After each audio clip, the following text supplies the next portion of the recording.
Santiago was an old fisherman, and the sea was his companion. His skin had grown dark and leathery from years beneath the burning sun. His hands were rough, cut, and scarred from pulling heavy fishing lines day after day. Yet, when people looked into his eyes, they did not see weakness. His eyes were as clear and bright as the sea itself, full of life and determination. For 84 long days, Santiago had gone out into the Gulf Stream and returned empty-handed. Not a simple fish had been caught.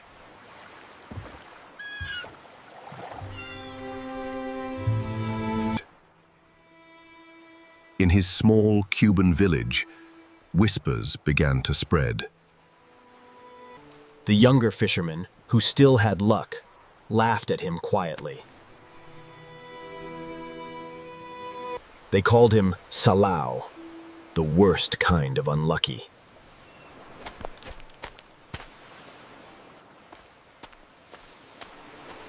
Yet Santiago carried himself with dignity. He walked proudly, with his fishing gear over his shoulder.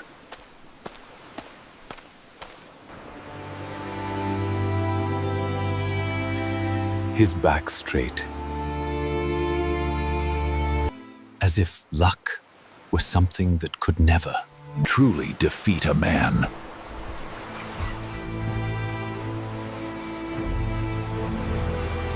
Among all the people of the village, only one remained loyal to him, a boy named Manolin. Now he was 12, strong and full of admiration for the old man. He loved Santiago like a grandfather. For 40 days, Manolin had fished with him, even when there was no catch. But finally, at his parents' order, he had joined another boat, a luckier boat that brought back fish.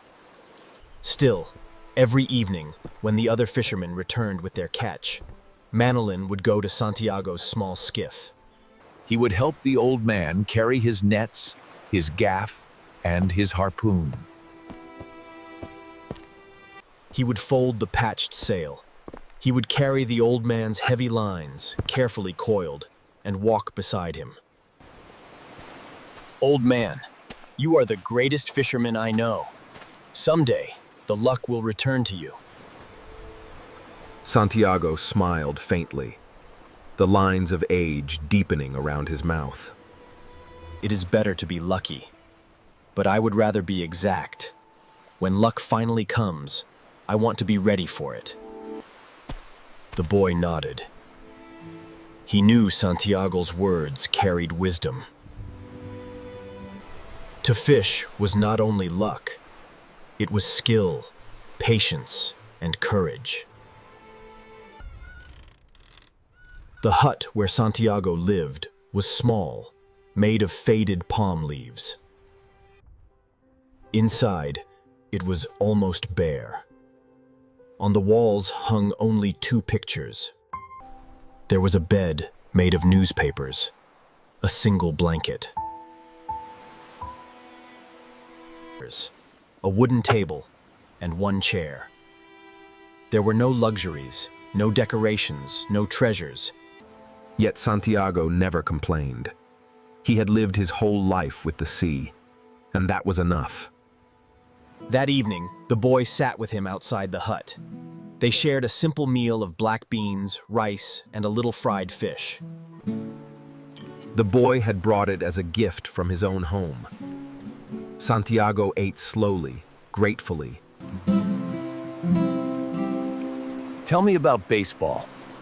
How are the Yankees playing this season? Our team is doing really well this season. That star player, he always plays with heart. He's a true hero. Yes, this player. He is my champion too. He played even when he had pain in his heel. But you are stronger than this player, old man. You have the sea. Perhaps. But baseball has its battles, and the sea has its own. The evening grew darker. A warm breeze carried the smell of salt from the sea. The sound of waves reached their ears, steady and calming. Tomorrow is the 85th day. That is a lucky number. I will go far out, farther than the others dare to go. Maybe too far. But I must find the big fish.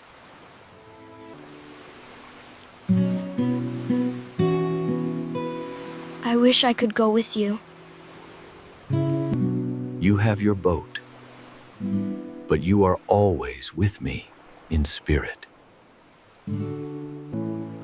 For a moment, silence fell between them. Santiago's thoughts drifted back to his youth. He had once been strong, a sailor on great ships. He had traveled to Africa and on the golden beaches at night. He had seen lions, young lions running and playing like children. Those lions had never left his mind. Even now, in his old age, he dreamed of them. They reminded him of strength, youth, and freedom. Do you know what I dream of, boy? Yes. Yes. You dream of lions. Yes, lions. Always the lions. When the meal was finished, Manolin cleared the dishes and promised to bring food again tomorrow. Then he left for his parents' house. Santiago watched him go, feeling both proud and lonely. The boy had strength and future. The old man had only the sea. He thought of the coming day, of the deep waters, of the great fish that waited for him. In his dream, they played freely on the beaches of Africa, their golden bodies shining in the sun. And as he dreamed, the old man smiled. Tomorrow would be the 85th day. His